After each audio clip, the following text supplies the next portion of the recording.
I grew up curious about technology. Even when life was hard and unsafe, computers gave me a place to escape. I dreamed of making my own games, engines, and tools. I taught myself by watching videos, reading open source code, and experimenting late at night. In year, I opened my first GitHub account. I didn't have much, but I had passion. I began studying big open source projects like Godot, CitizenFX, and others. I wanted to understand how real game engines and servers worked. While learning, I found the CitizenFX framework, known for 5M. It was licensed under MIT at the time, which allowed forks. I forked the code on Date You Remember to experiment with my own ideas. I called my fork Vidllux, a name representing light and vision. I didn't just copy, I built.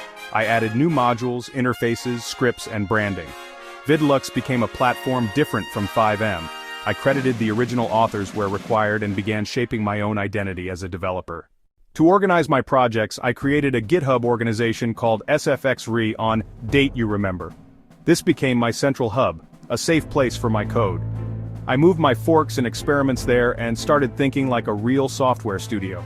Between 2017-2020, CitizenFX introduced the PSA and LGPLv2 licenses. By then, Vidllux had already forked under MIT. Confusion started. Some people said I had to apply new licenses, others disagreed. This was the start of legal headaches for me. One day a company sent a DMCA takedown to GitHub about my project.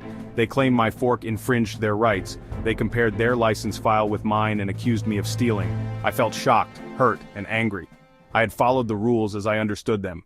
In my README, I wrote disclaimers.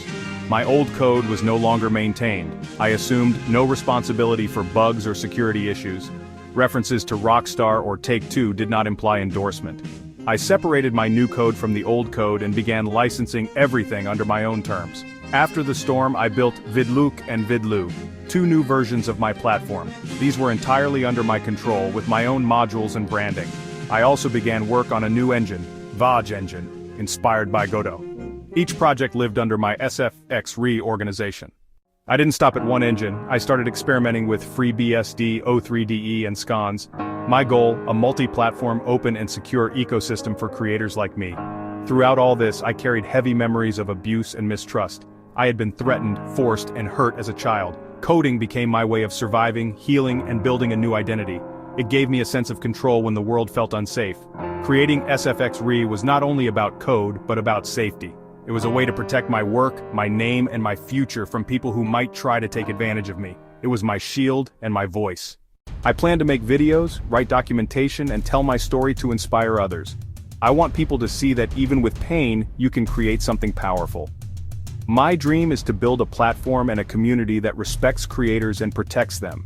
The organization will continue to hold multiple engines and tools. Vage Engine, Godot-based, Vidlluc, Vidllue O3, DE experiments, FreeBSD projects. Everything will be transparent and properly licensed. This is my commitment. If you're reading my story, know this. You can start small, you can survive hard things, you can build something new. Never let fear or big companies erase your work or your voice.